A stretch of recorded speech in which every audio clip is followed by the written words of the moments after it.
Hello, today I'd like to give you an overview of IndustrySelect. This is just going to be a general overview and we will go into greater detail in future videos. When you log on to IndustrySelect, this is what you see here. This is your dashboard. Everything along the left-hand side here is where things will be saved at. So for example, you could save companies or contacts. Any notes made inside of the company profiles are saved here. This is where you'd find any lists that you've saved.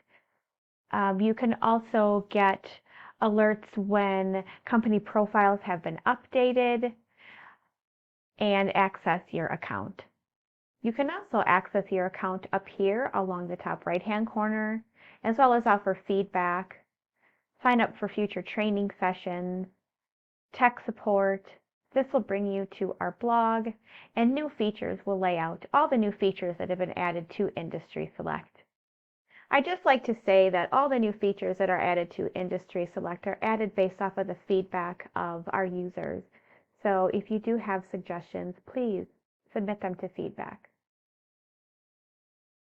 Quick Search is up here, which works just like Perform a Search. Which brings me to along this top bar as well as in the middle. You're going to see Perform a Search, Build a List, Manage Databases, and Resources. So resources is where you would go to access additional training videos, see answers to common questions, and there's other helpful reference lists in there for you. Manage Databases allows you to choose which database that you are going to work from. You can also add and remove users from active subscriptions in here and otherwise manage any of your subscriptions and databases. The two main functions that you use in IndustrySelect is going to be Perform a Search and Build a List. The difference between the two here is that Perform a Search is going to allow you to look up one company that you already know exists. So you would need to know their company name or a contact name or a phone number, address, brand name, or a website or email.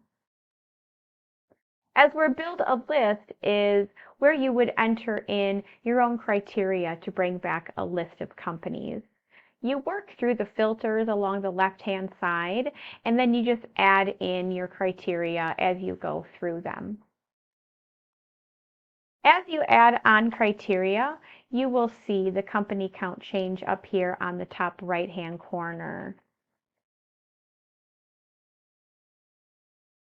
Again, working through these filters here, I can choose a geography, which would be a company's physical location.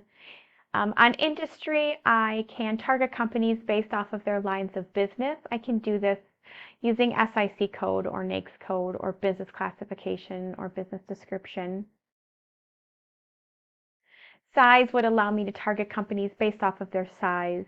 So you can choose by number of employees, annual sales, or square footage. You can also target companies based off of the titles and functions of executives. There's other advanced features on this tab here. You then would review all the criteria that you have entered in from here. You might want to save a list or load a previously saved list, but you could also just clear out your criteria and start all over.